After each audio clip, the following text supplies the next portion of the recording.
माँ दुर्गा की छठवीं शक्ति भव्य और दिव्य स्वरूप वाली माँ कात्यायनी के बारे में। माँ दुर्गा की छठवीं शक्ति है माँ कात्यायनी। नवरात्रि में छठे दिन माँ कात्यायनी की पूजा की जाती है।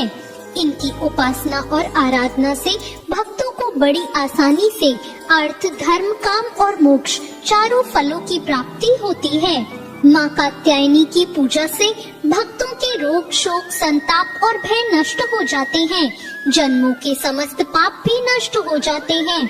इन देवी को नवरात्रि के छठे दिन पूजा जाता है। कात्य गोत्र में विश्व प्रसिद्ध महर्षि कात्यायन ने भगवती पारंबा की उपासना की थी और उनकी कठिन तपस्या की थी। महर्षि कात्यायन की इच्छा थी कि उन्हें पुत्री प्राप्त हो।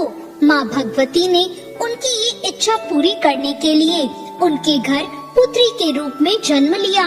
इसलिए यह देवी कात्यायनी कहलाई। इनका गुण शोध कार्य है, इसलिए इस वैज्ञानिक युग में कात्यायनी का महत्व सर्वाधिक हो जाता है। इनकी कृपा से सारे कार्य पूरे हो जाते हैं। ये वैद्यनाथ नामक स्थान पर प्रकट होकर पूजी गई। माँ कात्यायनी अमोघ फलदायिनी है। भगवान कृष्ण को पति के रूप में पाने के लिए ब्रज की गोपियों ने इन्हीं की पूजा की थी। यह पूजा कालिंदी यमुना तट पर की गई थी, इसलिए ये ब्रज मंडल में अधिष्ठात्री देवी के रूप में प्रतिष्ठित हैं। इनका स्वरूप अत्यंत भव्य और दिव्य है। ये स्वर्ण के समान चमकीली हैं। इनकी 4 भुजाएं हैं।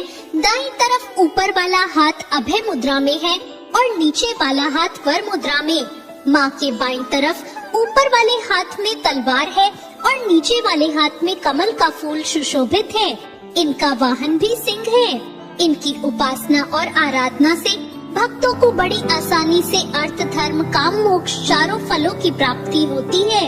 भक्तों के रोग, शोक, संताप और भय नष्ट हो जाते हैं। इसलिए कहा जाता है कि इन देवी की उपासना करने से परम पद की प्राप्ति होती है। या देवी सर्वभूतेषु माँ कात्यायनी रूपेण संस्थिता। नमस्तस्यै नमस्तस्यै नमस्तस्यै नमो नमः। नवरात्रि के छठे दिन प्रातःकाल स्नान आदि से निवृत्त होकर माँ को गंगा जल से आचमन करें। फिर देवी कात्यायनी का ध्यान करते हुए उनके समक्ष धूप दीप प्रज्वलित करें। रोली से माँ को तिलक करें। अक्षत अर्पित करके पूजन करें। इस दिन माँ कात्यायनी को गुड़हल या लाल रंग का फूल चढ़ाना चाहिए। अंत में माँ कात्यायनी की आरती करें और क्षमा याचना करें। माँ कात्यायनी को पूजन में शहद का भोग लगाना चाहिए। इससे माँ प्रसन्न होती है और भक्तों की सभी मनोकामनाएं पूर्ण करती हैं। तो ये थी आज की कथा।